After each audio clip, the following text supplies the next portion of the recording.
శుభ శుక్రవారపు శుభాకాంక్షలు. సమస్త మానవాళి పాపాల కోసం శిలువపై ప్రాణాలు అర్పించిన యేసయ్య, యవన కాలంలో శరీరేచ్ఛలను బట్టి పాపము చేయుచున్న నీ కొరకు 33.5 సంవత్సరాల యవ్వనస్తుడైన యేసయ్య తన శరీరాన్ని నలగగొట్టబడుటకై శిలువలో తన ప్రాణాన్ని విడిచెను. ఓ యవ్వనస్తుడా, ఇకనైనా మారుమనసు పొందుము.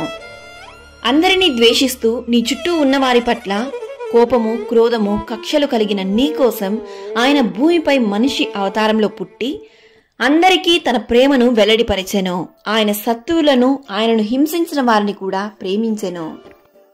నరహత్య చేయడం, వ్యభిచారించడం, దొంగలించడం మరియు నీ పొరుగువారి మీద అబద్ధ సాక్ష్యము చెప్పడం, నీ పరిశుద్ధతను నీవే పాడు చేసుకోవడం, పాపపు అలవాట్లకు బానిసవ్వడం, యవ్వన కాలాన్ని దేవుని సన్నిధిలో కాక శాశ్వతం కాని ఈ లోక ఆశలకు బానిసవ్వడం, ఇంకా ఈ లోకంలో బయటకు చెప్పుకోలేని ఎన్నో నేరాలు, ఘోరాలు జరుగుతున్నాయి.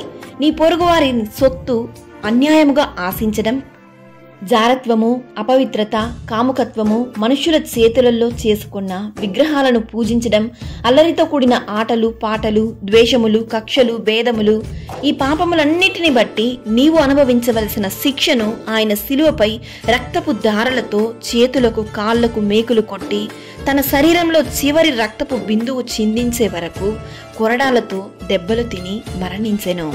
ఒక్క క్షణం ఆ స్థితిలో నిన్ను నీవు ఆలోచించుకో.